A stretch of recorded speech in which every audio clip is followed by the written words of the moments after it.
They called my life's work worthless trash. What they didn't know was that inside one of those quilts was a secret worth a fortune. This is the true story of how I used their greatest insult to fund my escape, leaving them with nothing but the silence they always wanted. They called my life's work worthless trash. The words spoken by my daughter-in-law Tiffany still hung in the air of the house my husband Arthur and I had built as sharp and cold as a shard of winter ice. She held up the Montana sky quilt, the one Arthur had loved most, her lip curled in a familiar faint sneer of distaste. "Honestly, Eleanor," she said, her voice the sound of glass scraping on stone, "who keeps these dusty old things? They're just worthless trash." She didn't place it down gently. She tossed it a careless flick of the wrist onto a growing pile destined for the donation bin. A pile of my memories, my hours, my love. My son Mark stood beside her, his head slightly bowed. He didn't meet my eyes. He had once been a boy who would trace the patterns of my quilts with his small fingers, asking for the story of each patch. Now he was a silent accomplice to the dismantling of his own history. His silence was the heaviest thing in the room, heavier than the quilts themselves, heavier than the old oak furniture Tiffany despised. It was a silence that confirmed her verdict. In that moment, something inside of me did not break. It did not shatter into 1,000 pieces of grief and anger.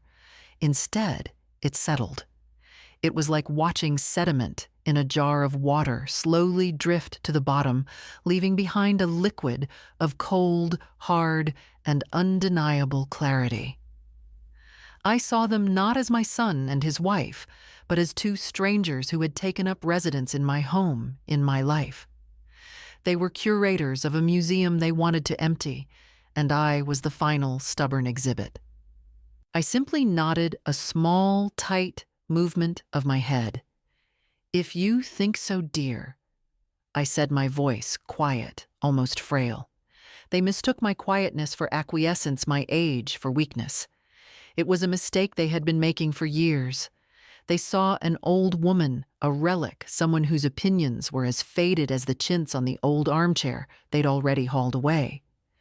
They did not see the woman who had survived Montana winters, that could freeze a soul, who had raised a child on little more than grit and love, who had held her husband's hand as he took his last breath in this very house. They did not see the historian of my own life. They had no idea that within the carefully stitched threads of that worthless quilt, a promise from Arthur lay dormant. A final gift, a secret kept between a husband and wife, a plan for a day just like this. They saw only dusty fabric. They couldn't see the architecture of my liberation hidden in plain sight, waiting for the hands that made it to reclaim it.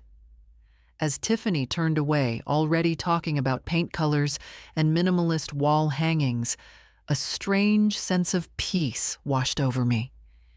It was not revenge that bloomed in my heart. It was the quiet, steady hum of reality, a reality they had chosen, but one I no longer had to fund with my peace. The final thread of my patience had been snipped not by my own hand, but by theirs.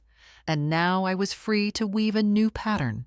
As I sat in the quiet of my sewing room, the pile of condemned quilts a shadow in the corner, my mind drifted back. It settled on a memory as clear and vast as the sky on the day it was born. I saw Arthur and me younger than standing on this very plot of Montana land. There was nothing here but the ceaseless whisper of the wind through the wild grass and an endless aching blue sky that seemed to stretch into eternity.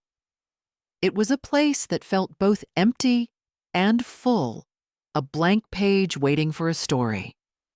We didn't hire a team of contractors to build our life. We built this house with our own 4 hands. I remember the satisfying thud of Arthur's hammer, the scent of fresh-cut pine, the sting of splinters in my fingers that I wouldn't have traded for anything. Every nail we drove was a promise for the future. Every plank we laid was a memory in the making. Arthur would say, "A house is just wood and nails, Ellie. A home is what we put inside it." And what we put inside was our sweat, our laughter, our arguments under the bare rafters, and a love as solid as the foundation we poured. This house became the heart of our world, a small fortress of warmth and light against the brutal, isolating beauty of the prairie. It was built to withstand the howling blizzards that buried us in silence for days, and the lean years when the harvest was thin and our plates were not as full as our hearts. Ownership for us was never about a piece of paper in a county clerk's office. It was about the moral right earned through sacrifice and labor. The deed to this land was written in the calluses on Arthur's hands and the ache in my own back. It was here, within these walls that echoed with our dreams, that I raised our son Mark. I watched him take his first steps on the floorboards we had sanded smooth ourselves. His height was marked in pencil on the kitchen doorframe, a ladder of years climbing toward a manhood I thought I understood. I taught him that respect was not something you demand, but something you earn through your actions. I thought these lessons had taken root as deep and strong as the cottonwood tree we planted on the day he was born. For years, I believed I would live out my final days here, wrapped in the warmth of the life Arthur and I had so carefully stitched together. I imagined myself sitting in my rocking chair, a quilt over my lap, watching the sun set over the distant mountains, the house sighing around me with the weight of a life well lived. I thought my legacy was secure in the wood and stone, in the son I had raised, and in the love that permeated every corner. I never imagined that the greatest threat to our fortress would not come from the howling winds outside, but from the quiet, smiling stranger I had welcomed through its front door. To Tiffany, they were just dusty blankets. To me, my quilts were the almanac of our family, a map of my life charted in fabric and thread. They were never just objects to ward off the cold. They were archives. Each one held a piece of our story, a chapter of our shared existence that couldn't be erased by a coat of neutral-toned paint. I looked at the pile she had made a funeral pyre of my memories. On top lay the first star quilt. Its center patch, a small, faded square of blue flannel, was a scrap from Mark's very first baby blanket. I remembered rocking him to sleep, his tiny body wrapped in that soft fabric, the smell of milk and innocence rising from him. When he outgrew it, I couldn't bear to throw it away. Instead, I saved that small piece, the heart of his infancy, and built a universe of stars around it. Beneath it, I could see a corner of the double wedding ring quilt. That one was a promise made tangible. I had pieced it together from the remnants of my own ivory satin wedding dress and the delicate yellowed lace from my mother's veil. The interlocking rings spoke of generations of love, of vows, kept of a bond that death itself could not sever. To make it, I had sat with my mother in the months before my wedding, her hands guiding mine, teaching me the stitches that her own mother had taught her. It was a lineage of women speaking through the language of thread. Each stitch in every quilt was a word in a long and patient story. Each patch was a moment saved from the relentless flow of time. A square from Arthur's favorite worn-out flannel shirt, a scrap of gingham from a summer picnic dress, a piece of silk from a tie he wore on our anniversary. They covered our beds, they warmed our brutal winters, and they chronicled our joys and our sorrows with a silent, steadfast honesty. The Drought of '88 quilt was made of somber browns and grays, its stitches small and tight, like our worried frowns.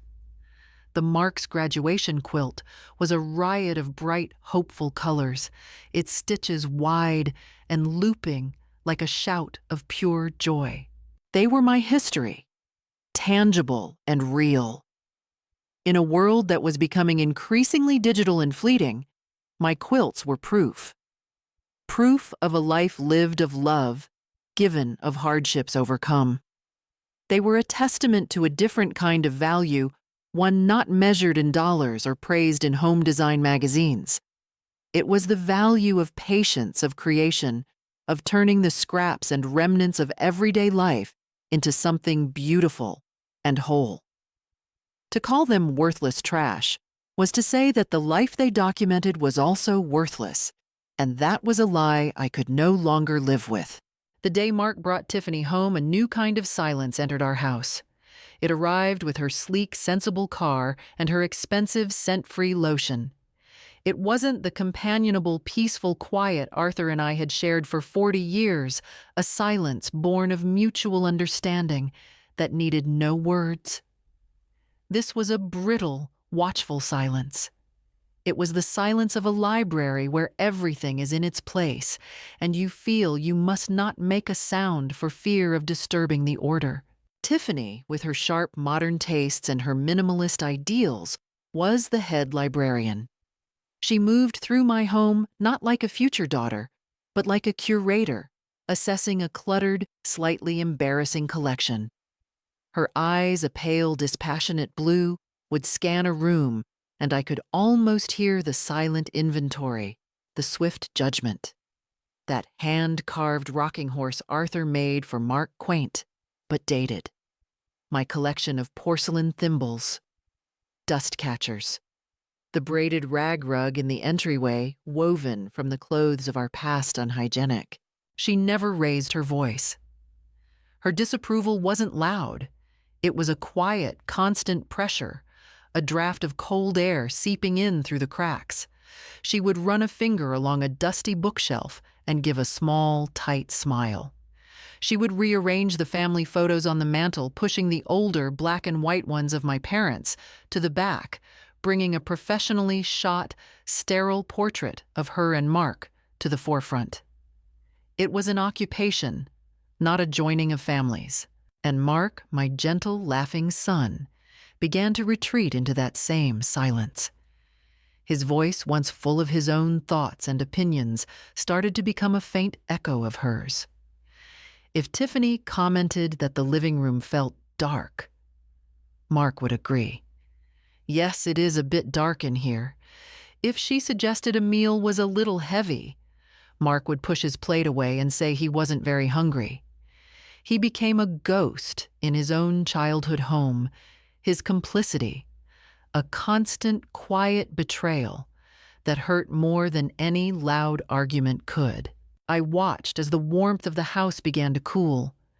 The home that had been a fortress of love started to feel like a territory under new management. The air grew thin with unspoken criticisms. I found myself walking on eggshells on the very floors Arthur and I had laid. I would sit in my armchair knitting and feel Tiffany's gaze on me, not with warmth, but with appraisal, as if she were measuring me for a space in a much smaller, out-of-the-way room. The silence was her weapon, and my son was her willing soldier. It was the beginning of my erasure. Tiffany's campaign of renovation was, in truth, a campaign of quiet, methodical erasure. It didn't happen all at once with a dramatic confrontation. It was a slow drip of poison, a gradual fading of my existence within my own home. Harm doesn't always come with raised voices. Sometimes it comes with a soft suggestion and a tight, polite smile. It started with small things, suggestions phrased as helpful observations. That old armchair is so bulky, Eleanor. It really closes off the room. The armchair was where Arthur used to sit and read the paper every morning. The worn spot on the right arm was from his hand resting there year after year. A week later, while I was at the grocery store, it was gone. In its place stood a sleek, uncomfortable-looking metal chair that Tiffany had ordered online. Mark said they'd donated the old one to a charity. Then it was my photographs. The walls of our hallway were a gallery of our life, a smiling, gap-toothed Mark on his first day of school, me and Arthur. On our wedding day, a stern-faced portrait of my own parents. One by one, they were taken down. Tiffany replaced them with large, impersonal canvases of abstract art swirls of gray and beige that she said were soothing and modern. My family, our faces, our history were relegated to a dusty box in the attic. The house once filled with the soul of my marriage was being stripped bare, redecorated into a sterile showroom that had no room for my past. The warm, lived-in clutter of a happy home was being replaced by the cold, calculated emptiness of a magazine spread. My hand-painted ceramic mugs were replaced with a set of identical white ones. The scent of my baking, which used to fill the house, was now masked by the faint chemical smell of whatever air freshener she plugged into the walls. With each object that disappeared, a piece of me disappeared with it.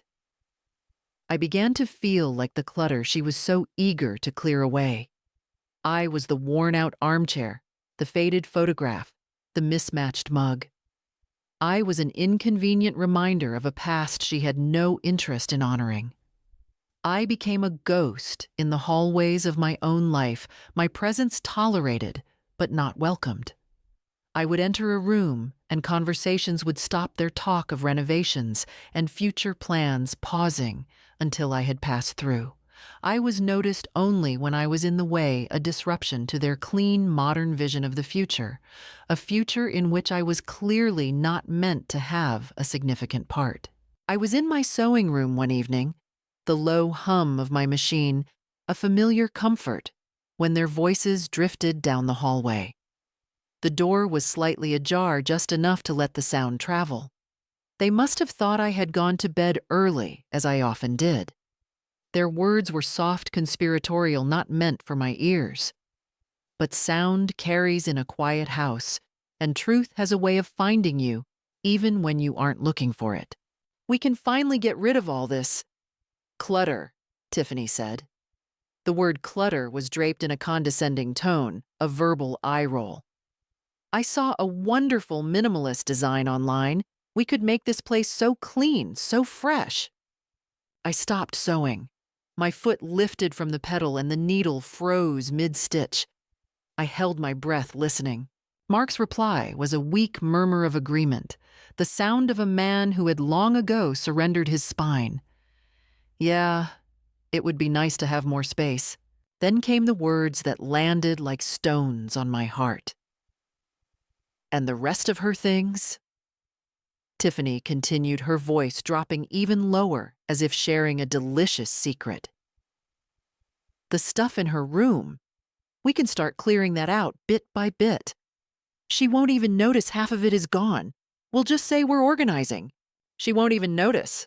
The phrase echoed in the sudden ringing silence of my own mind.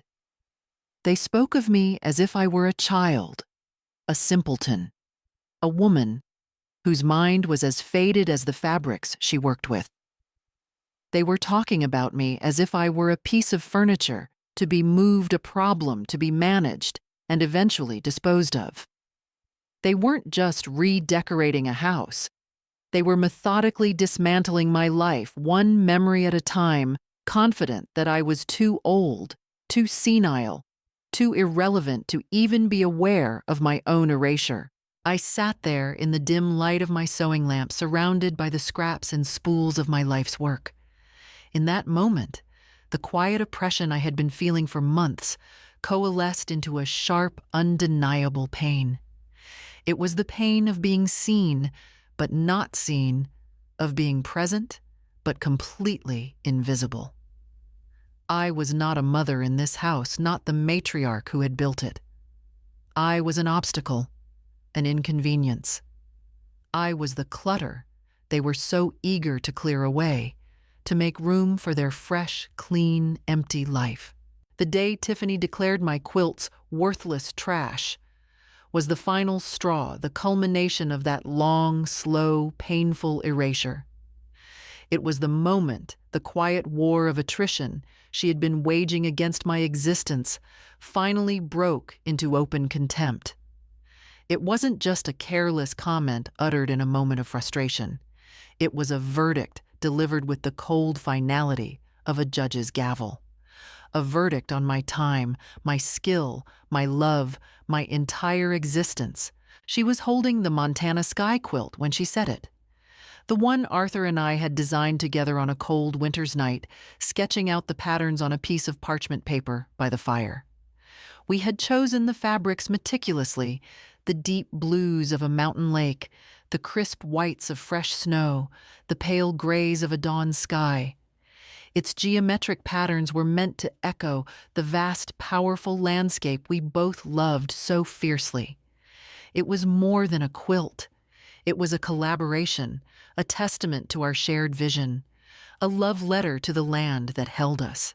To see it held in her perfectly manicured hands, her expression one of utter disdain, was to see our life, our love, our history, being dismissed as meaningless. The careless way she tossed it onto the pile of things to be discarded was a physical manifestation of how she saw me as something to be thrown away to make room for something new and better. In her world of clean lines and minimalist aesthetics, there was no value in things that were old handmade or imbued with memory. If it couldn't be bought from a trendy catalog, it was worthless. The pain of it was sharp and immediate, a physical ache in my chest. For a moment, I felt shame, the quiet aching kind that makes you feel like a fool for having cared so much. But then, something else rose up from beneath the pain. It was not anger, not yet. It was something colder, heavier, and far more powerful. It was resolve. A resolve as hard and unyielding as the winter granite of the Rocky Mountains. In that instant, the fog of grief and quiet endurance I had been living in for months finally lifted. I saw everything with a chilling clarity. I saw a daughter-in-law whose sense of entitlement was a bottomless pit. I saw a son who had traded his loyalty for a quiet life, a man who would stand by and watch his own mother be erased to keep the peace. And I saw myself not as a victim, but as the silent, underestimated force that had held this family, this house, this life together. And I knew with uncertainty that settled deep in my bones that I was done. That night, sleep was a distant country I could not reach. I sat in the dark of my bedroom, the moonlight casting long shadows across the floor, and the echo of Tiffany's words, "worthless trash," played over and over in my mind. It was a cruel, relentless refrain. But as the hours wore on, another voice began to push through the noise. A voice I hadn't heard in years, but one that was as familiar to me as my own heartbeat. It was Arthur's. And then I remembered. It was a memory from a few months before he passed, one of those quiet, sun-drenched afternoons that you don't realize are precious until they're gone forever. We were sitting on the porch swing, his hand warm and calloused, holding mine. He had been quieter in those final weeks, his energy fading, but his eyes were as clear and loving as ever. "Ellie." He'd said, his voice quiet but firm, laced with a seriousness that made me turn to look at him fully. "I've left you one last gift. Not in the will, not in a safe deposit box at the bank. The lawyers and the bankers, they take their slice of everything. This is just for you." He paused, a faint, knowing smile playing on his lips. "It's somewhere safe. Somewhere only your hands would know to find. A place that means something to us." I had squeezed his hand, my heart aching, with a love so deep it was almost painful. I thought he was speaking in metaphors, offering me a poetic comfort, for the lonely days I would inevitably face. He saw the look on my face and his smile widened. "No, I'm serious, my love. It's real. It's for a rainy day. Or," he added, his eyes twinkling, "for a day you decide you need to find your own son, far away from all this." I had dismissed it then as the sweet, slightly rambling sentiment of a man facing his own mortality. A beautiful thought, but not a literal instruction. I had kissed his cheek and told him not to be silly, that my only son was him. But now, sitting in the cold darkness of a house that no longer felt like my own, his words came back to me not as poetry, but as a map, a lifeline thrown across time. Somewhere only your hands would know to find. My quilter's hands. The hands that had pieced together the story of our life stitch by stitch. The hands that knew the feel of every fabric, the tension of every thread, the secret landscape of every quilt I had ever made. He hadn't been offering me a sentiment. He had been giving me an escape plan. Arthur, my practical, loving, and far-sighted husband, had seen a future I could not. He had seen the potential for this rainy day. And he had armed me. I finally understood. The promise wasn't just in my memory. It was kept in thread. I waited until the house was deep in the stillness of the early morning hours, long after the faint blue light from their television had gone dark. I moved without a sound, a ghost in my own home, just as they imagined me to be. I crept to the corner of the living room, where the pile of discarded quilts lay a slumped monument to a life they deemed disposable. My heart didn't race. It beat with a slow, steady, and purposeful rhythm. This was not an act of theft. It was an act of reclamation.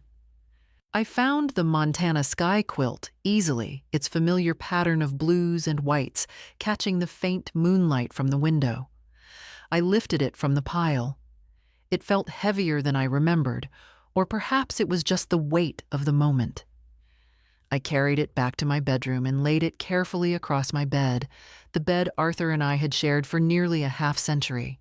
My fingers, old but still nimble from a lifetime of sewing, traced the familiar patterns. I could feel the history in the fabric, the slight thinning of the cotton where it had been washed and loved over the years. I remembered Arthur sitting in his armchair, watching me quilt, his eyes filled with a quiet fascination. "It's magic, what you do," he used to say. "You take all these little broken pieces and make them whole again." He had always understood. I ran my hands along the thick hand-stitched border, searching. My own stitches were small, even, and consistent, a signature my fingers knew by heart. I was looking for something else. An anomaly. An intruder. And then I found it. Along the bottom edge of the quilt, nearly invisible against the dark blue fabric, was a single short line of stitching that was not my own. It was thicker, slightly clumsy, and the tension was all wrong. My thread was fine cotton. This was something else entirely.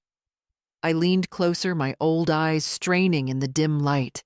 It was his thick 8-pound test fishing line filament, the same kind he used to catch trout in the Yellowstone River. A small, sharp gasp escaped my lips. It was an unseen seam, a secret signature only I would recognize as foreign. A message left in a language only the two of us shared. Arthur had never been much of a sewer, but he had watched me enough to know the basics. He had found a way to hide his gift, not just in the quilt, but within. The very craft that defined me. A quiet brilliance, a breathtaking love.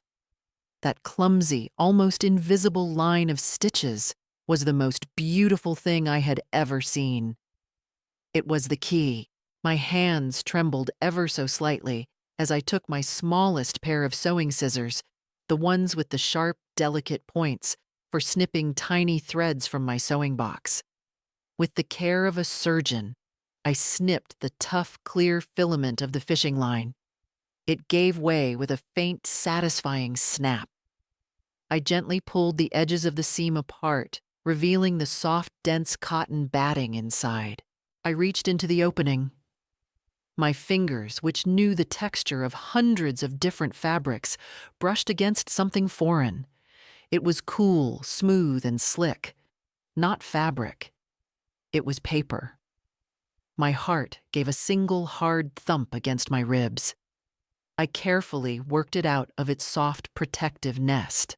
Unfolding it under the light of my bedside lamp, I saw the formal printed letterhead of a bank I barely remembered, Montana First Savings and Trust. A small local bank that had been bought out by a larger corporation decades ago. Beneath the name, I saw the words, Certificate of Deposit, and then the date, October 12th, 1984. My breath caught in my throat. I read the details, my eyes scanning the dense official text. The principal amount deposited by Arthur all those years ago was a respectable sum, the result of a good harvest and a frugal year. But it wasn't the principal that made me gasp. It was the interest. For over 30 years, that sum had been sitting quietly, patiently, compounding year after year, a silent testament to Arthur's foresight. The number printed at the bottom of the document, the total current value, was a fortune. It was enough to buy a new life. 10 new lives. It was a sum so significant that it seemed to hum with its own power there on my lap. This was not just a rainy day fund. This was a flood wall. This was a fortress. This was Arthur reaching out from the past, telling me that my worth was not determined by the opinions of others. He had done this for me. My prudent, quiet, loving husband who never bought a new truck when the old one would do, who patched his own work boots until they were more patch than boot. He had secretly, carefully saved and invested, creating a legacy for me that was completely independent of the life we had built together, completely insulated from anyone else's control or knowledge. It was hidden in plain sight, tucked away in the heart of a quilt they called trash. They had looked, but they had not seen. People forget, but paper, like a quilt, remembers. I sat on the edge of my bed, the heavy official paper of the certificate resting in my lap. For a long moment, I didn't move. The familiar night sounds of the old house, the groan of settling wood, the low hum of the refrigerator from the kitchen seemed to fade away. They were replaced by a profound and overwhelming silence. But this was not the silence of loneliness or fear. It was the silence of absolute, piercing clarity. In that quiet, the years of small humiliations, the slow erasure, the constant feeling of being a guest in my own home, all coalesced into a single, undeniable truth. I was not obligated to endure this. My love for my son did not require me to sacrifice my dignity. Motherhood is not a contract for endless forgiveness, especially when no forgiveness is asked. Holding that piece of paper, I felt a wave of emotion so powerful it almost took my breath away. It wasn't triumph. It wasn't the giddy thrill of revenge. It was something deeper, something purer. It was gratitude. Gratitude for the man who had loved me enough to see a future I couldn't, a future where I might need to be my own protector. This was not just a path out. It was a path Arthur had laid for me, stone by stone, with his quiet love and foresight. He had known in a way I hadn't the subtle shifts in our son's character, the sharp edges of the woman Mark had chosen. He had seen the possibility of this rainy day, and he had built me an ark. This paper was not just money. It was his final act of love, his final vote of confidence in my strength. It was a declaration that my life had value, that my future mattered, that my peace was a worthy investment. He was telling me across the years that I was not worthless trash. I was the keeper of his legacy, and I had a right to my own son. And so my decision was not a choice made in anger. It was a duty. It was my duty to honor his gift.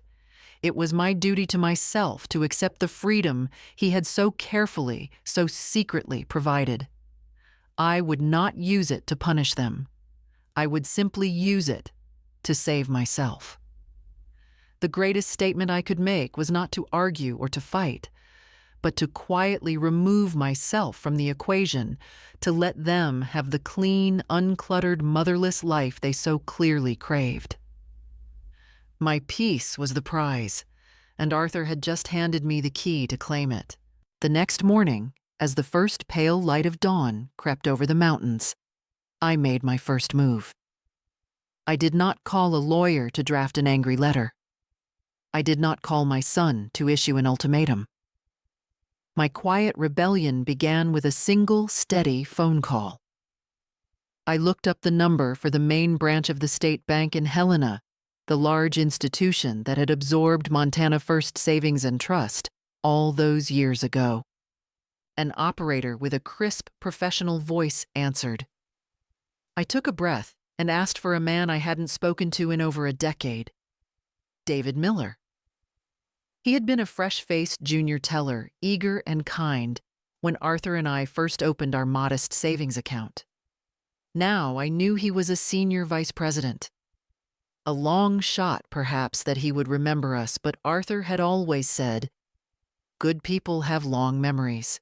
I was put on hold, the bland instrumental music, a stark contrast to the thumping of my own heart. After a moment, a man's voice, deeper and more confident than the one I remembered, came on the line. David Miller speaking. Mr. Miller. I began my voice quiet but clear. My name is Eleanor Vance. My late husband was Arthur Vance. I don't know if you'll remember us. He cut me off gently. Eleanor. Of course I remember. I was so sorry to hear about Arthur's passing. That man was as solid as the mountains. He always had a kind word and a story about his latest fishing trip. How are you doing? The warmth in his voice, the genuine flicker of memory and respect, was like a balm on a raw wound. It strengthened my resolve. I didn't pour out the whole sordid story of my recent life. I simply explained my situation in quiet, factual terms. David, I've come across an old certificate of deposit from the old Montana First Savings. It was something Arthur put away for me. There was no disbelief in his voice, no hint of suspicion that an old woman might be confused or mistaken. There was only professional respect. He understood the world Arthur and I came from, a world where a handshake was a contract and a person's character was their currency. I understand, he said simply. Those old bearer bonds can be tricky, but we have records for everything. Bring it in, Eleanor. Come to the main branch and ask for me personally. We'll take care of everything. Don't you worry about a thing. He paused for a moment and then added, his voice softening. It would be my honor. I hung up the phone, a profound sense of peace settling over me. I had found my first ally. It wasn't a high-priced lawyer. It was a voice from the past, a man who remembered the worth of my husband and, by extension, saw the worth in me. My path forward was becoming clearer. That same evening, while Mark and Tiffany were out at a dinner party, with their friends' friends who had never once been invited to this house before she arrived, I began to pack. I didn't need weeks. I didn't need boxes and packing tape. My life's true treasures were not in the solid oak furniture Tiffany despised or the porcelain knickknacks she deemed clutter. Everything I truly valued could fit into a single small suitcase. I packed with a quiet efficiency. Inside the worn leather suitcase that had once belonged to my mother, I placed the things that held my story. First, a few of my favorite quilts, the ones I could fold small enough to carry. The first star quilt, with the piece of Mark's baby blanket at its heart. The wedding ring quilt, a testament to my own marriage. And the Montana sky quilt, the vessel of my liberation. They were my armor and my history, and I would not leave them behind. Next, I packed my old metal sewing box. It was dented and scratched, but inside lay the tools of my craft, the thimble worn smooth from use, the spools of colored thread, the sharp, reliable scissors. It was an extension of my own hands. I added the silver-framed photograph of Arthur that sat on my bedside table, his familiar, kind eyes smiling out at me. And finally, I packed a few sensible changes of clothes. That was all. Everything else was just stuff, and I was suddenly blessedly free of it. With my packing done, I sat at the kitchen table with my laptop, a gift from Mark years ago, which Tiffany had probably assumed I only used for solitaire. I didn't browse real estate in Montana. My roots here had been pulled up. I was searching for a new horizon. My fingers typed in words I hadn't thought of in years. Coastal towns, ocean views. I found myself looking at brochures for Oregon. The pictures showed rugged cliffs crashing waves and skies filled with a soft, misty light. It was a world away from the sharp, dry winds of the prairie, a place with the smell of salt and the constant roaring sound of the ocean. A quote I had read once from the naturalist John Muir came to mind: "The mountains are calling, and I must go." For me, it was the sea. The vast, untamable power of it felt like a kindred spirit. It was a place to wash away the past and start anew. I was not running away from my life. I was running toward the sun Arthur had promised me, and it seemed to be rising over the Pacific Ocean. I made a few inquiries, booked a room in a small seaside inn for a week, and bought a one-way bus ticket to Helena, and then on to Portland. My escape was planned. It was quiet, it was simple, and it was entirely my own. That evening, when they returned from their party dinner, was a quiet affair. I had made a simple roast chicken the way Mark used to love it. The aroma filled the kitchen, a ghost of happier times. We sat at the dining table, the three of us, an island of strained silence in the vast ocean of what was unsaid. Tiffany, energized from her social outing, chattered on about paint swatches and new furniture deliveries. She talked about knocking down a wall to create an open concept living space, her words painting a picture of a home I no longer recognized. She seemed completely oblivious, wrapped in her own world of aesthetics and ambition, unaware of the monumental shift that had occurred within the very walls she was so eager to tear down. Mark ate with his head down as usual. He pushed the roasted potatoes around on his plate, his fork making small, scraping sounds against the china. He didn't look at me. He didn't look at Tiffany. He just stared at his plate. A man trapped between the woman who gave him life and the woman who now ran it. He was a portrait of complicit misery. I watched them, and for the first time I felt no anger. The sharp sting of their insults had faded, replaced by a kind of calm, detached pity. They were like children, playing with blocks, so focused on building their own little tower that they couldn't see it was built on a crumbling foundation.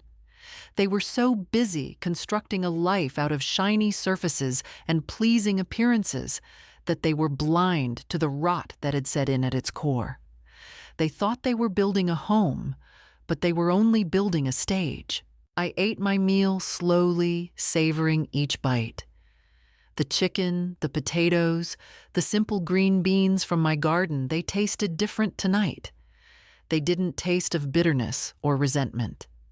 They tasted of freedom. It was the first meal of my new life, a quiet communion with myself before my journey began. It was my last supper in the house that love built a house that had now become little more than a beautifully decorated cage. And as I ate, I knew with absolute certainty that I would not be missing the food or the house or the people who sat with me. I was already gone. Before the sun had even begun to hint at its arrival, casting a pale pre-dawn glow over the mountains, I was gone. My small suitcase stood by the front door, a silent proclamation of my intent. My departure was as quiet as my pain had been for all those months. There was no shouting, no slamming of doors, no tearful, dramatic confrontation. Justice doesn't always roar. Sometimes it just packs a bag and leaves. I did not write an angry, multi-page letter detailing every slight and every moment of cruelty. I did not leave a list of grievances for them to argue over and dismiss. Why would I give them the satisfaction of turning my pain into a debate? My actions would speak far more loudly than any words I could write. On the polished modern dining room table, the one that had replaced the sturdy oak table Arthur and I had shared our meals at for 40 years, I left a single simple note. On the very spot where my grandmother's lace doily used to sit, I placed a small, folded piece of paper. The note inside was brief, the words chosen with the precision of a quilter selecting the perfect final stitch. It read, "Mark and Tiffany, I have gone. You wanted an uncluttered house. Now you have one. I wish you well, Mom." I signed it, Mom. But I knew in my heart that I was no longer their mother in any way that mattered. I was simply the woman who had brought one of them into the world and whose presence had become an inconvenience to them both. I picked up my suitcase, its lightweight a surprise. It's amazing how little you need when you are only taking what truly matters. I walked to the front door, the same door Arthur had carried me through as a bride, the same door I had waved goodbye to Mark from on his first day of school. I did not look back. I closed the door behind me for the last time. The click of the latch was a sound of absolute finality. It was the sound of a cage door closing, but with me on the outside. As I walked down the path to the waiting taxi that would take me to the bus station, I left them to the hollow echo of their own choices. They had their clean, fresh, uncluttered house now. I wondered how long it would take for them to realize that what they had truly cleared away was its heart. True to his word, my friend David from the bank had arranged everything with quiet professional discretion. The meeting in his polished Helena office was brief and respectful. The old certificate, which Tiffany would have used as a placemat, was authenticated. The funds, a lifetime of silent growth, were transferred into a new private account in my name only, an account to which no one else had access, an account that was mine and mine alone. As a final act, I asked David to perform one last transaction. With a steady hand, I signed the paperwork to close the joint savings account I had maintained for years, the one I had always referred to as Mark's Emergency Fund. It was the account I had poured money into after every good harvest, the safety net I had lovingly woven for my son in case life dealt him a bad hand. I realize now that the only emergency was the one they had created. The account was closed. The safety net was gone. I was on a bus heading west into the setting sun when my phone began to buzz. It took them 2 days to notice.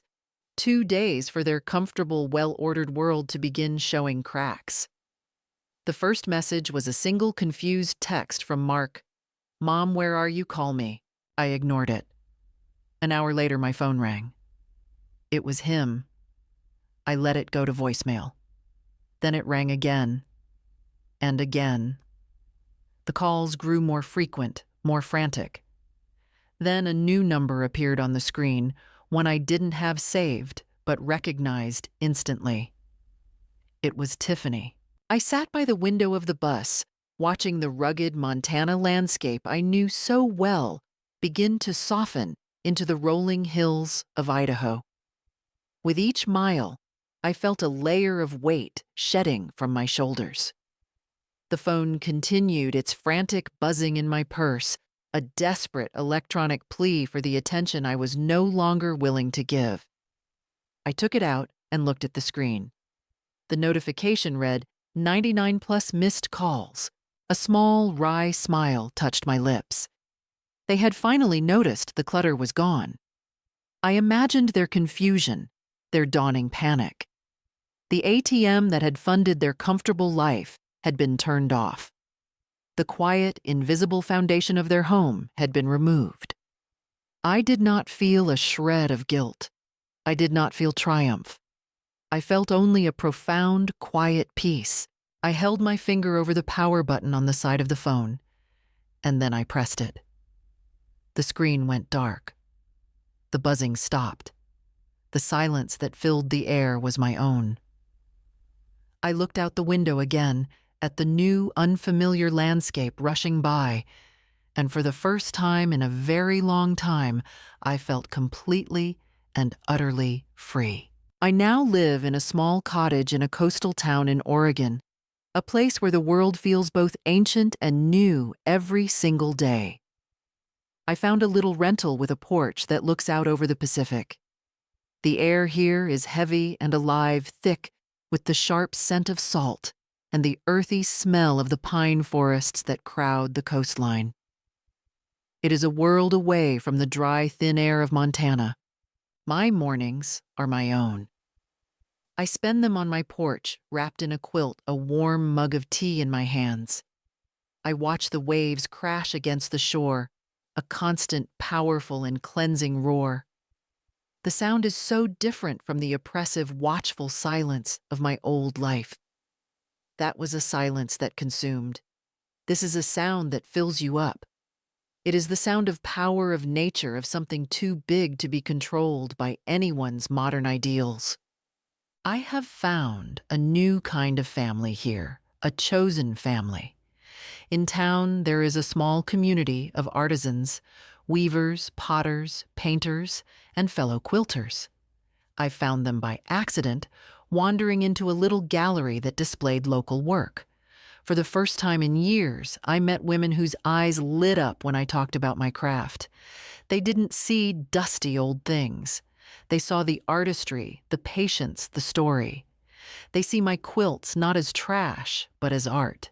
We gather once a week in a room behind the gallery. We share stories, we drink tea, and we work with our hands. We talk about color theory and stitching techniques, about the frustrations of a tangled thread and the deep satisfaction of a finished piece. They value my experience. They ask for my advice. Here, my age is not a liability. It is a library of knowledge they are eager to explore. I have started teaching a small class for beginners. I watch young women, their faces furrowed in concentration, take their first clumsy stitches, and I feel a sense of purpose I thought I had lost forever. I am passing on my knowledge, my history, the language of thread that my own mother taught me. I do not think of Mark and Tiffany. Hate is too heavy a burden to carry when you are finally free. I have lost a son, it is true. But what I truly lost was the illusion that he ever really saw me. I have let that go. My new life is not grand. I do not live in a large house. I do not have expensive things. But every morning I wake up to the sound of the sea, and every evening I fall asleep with a sense of peace that is deep and true. It is a life that is entirely, unapologetically, and blessedly mine. The Montana sky quilt now hangs on the main wall of my small cottage. It is the first thing I see when I wake up, and the last thing I see before I turn out the light. It is not just a decoration. It is a reminder. Not of what I lost, but of what I reclaimed. They thought its worth was in its function, as a blanket to keep warm, or in its aesthetic, as a piece of decor to be judged. They were wrong. Its true worth was in the love stitched into every seam and the freedom that was hidden within its threads. They saw the surface, but they never bothered to look deeper. They never understood that some things hold a value that cannot be appraised or listed in a catalog.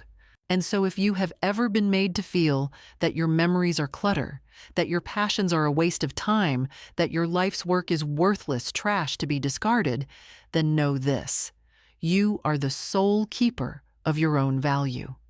Your worth does not diminish because someone else is unable to see it. It does not expire with age, and it does not fade when your hands get tired. Your legacy is not for them to price.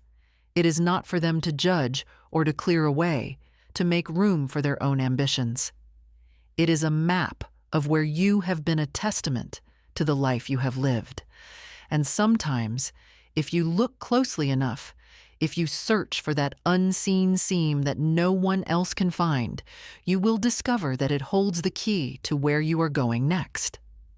Do not wait for them to see your worth. See it for yourself, and never, ever let them throw it away. Thank you for watching Her Quiet Revenge, True Stories. If Eleanor's story of quiet strength and reclaimed dignity moved you, please share it with someone who needs to hear this message. Don't forget to subscribe to Her Quiet Revenge, True Stories, and hit the notification bell so you never miss a story of justice. We'd love to hear your thoughts in the comments below.